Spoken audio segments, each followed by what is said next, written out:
Hi everyone!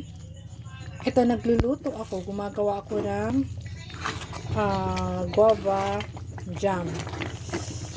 Diyos ko, patayin ko muna paghaluin ko kasi tumatalsik siya. Napakasakit sa skin. Promise. Ganito pala kahirap gumawa ng guava jam. Yung tipong gusto mong kumain ng organic na mga palaman. Napakahirap. Puno itong kaldero. Imagine, ito na lang yung na-produce niya, oh. Hindi pa ito tapos. Ano pa ito? Palalaputin ko pa to. Ayan, oh. Ang bango niya. Ito yung hinarvest ko dun sa backyard dito. So, ang sarap nito ipalamang sa tinapay. Lalo na pag sarili mong gawa yung tinapay, di ba? So, halo-halo lang. Halo-halo. So, tinikman ko na to. Ang sarap na niya.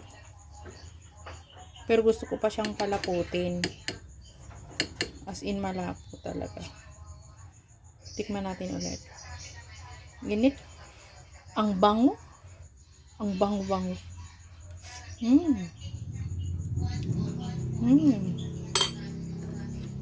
Ang sarap niya talaga. Parang gusto ko nang kumain ng tinapay.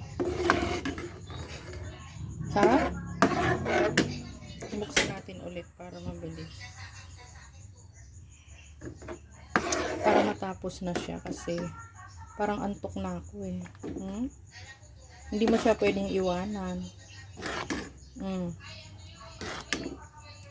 Hindi naman pwedeng malakas ang apoy. So, dahan-dahan lang yung apoy. Ganun lang talaga siya. Diba? Tsaga-tsaga lang talaga. Gusto mong kumain ng healthy food, then tsagain mo talaga. So, let's eat organic. Aray ko, ang sakit. Patayin ko muna.